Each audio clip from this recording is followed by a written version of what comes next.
Hello friends, आइए आज हम बात करते हैं कॉन्स्टिट्यूशन से रिलेटेड इम्पॉर्टेंट आर्टिकल्स की। हमारी बात चल रही थी फंडामेंटल राइट्स की।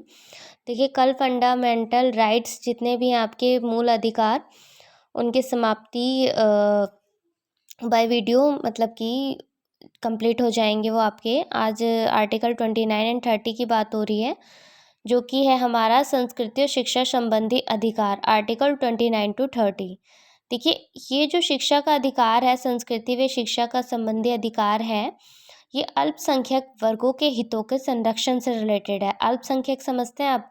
अल्पसंख्यक की जो संज्ञा की गई है हमारे यूपी में, जो हम वो होते हैं मॉमडन्स होते हैं मुस्लिम, उनको रखा गया है इस कैटेगरी में, ठीक है, अल्पसंख्यक वर्गों में।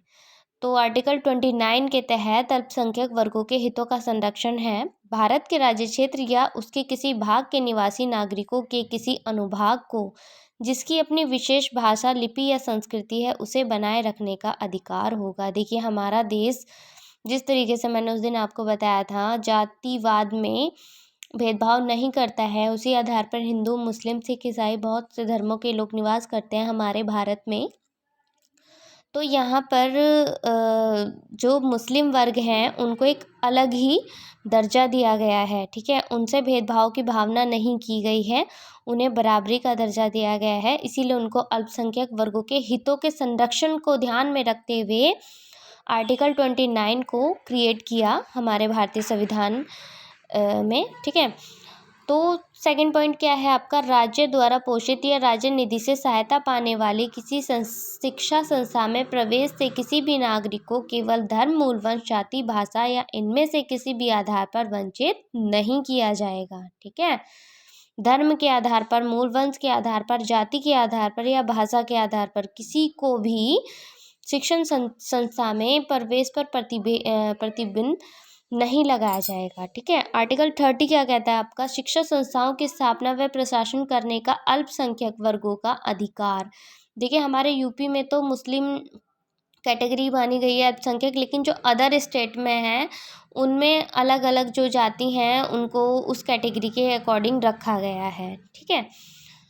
आर्टिकल 30 हमारा यही कहता है कि जिस तरीके से शिक्षा संस्थाओं की स्थापना, प्रशासन करने का अल्पसंख्यक वर्गों का अधिकार है, उसमें क्या है? धर्म या भाषा पर आधारित सभी अल्पसंख्यक वर्गों की अपनी रुचि की शिक्षा संस्थाओं की स्थापना व प्रशासन का अधिकार होगा। और सेकंड आपका, शिक्षा संस्थाओं को सहायता देने में राज्य किसी संस्था के विरुद्ध इस आधार पर विभेद नहीं करेगा कि वह धर्म या भाषा पर आधारित किसी अल्पसंख्यक वर्ग के प्रबंध में है। भाई देखिए,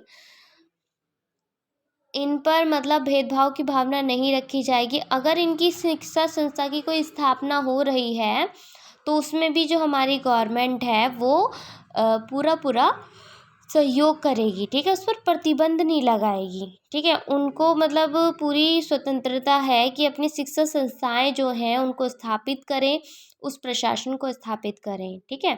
तो इनको कुल मिलाकर सभी चीज़ों की फैसिलिटी दी जाएगी और किसी बात पर प्रतिबंध नहीं लगाया जाएगा। चलिए, आज हमने बात करी आर्टिकल 29 एंड 30 की। कल हम बात करेंगे, कल इस टॉपिक को हम बिल्कुल फिनिश कर देंगे फंडामेंटल राइट्स के।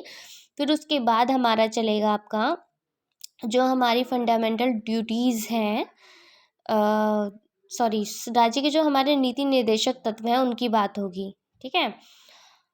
चलिए, थैंक्स।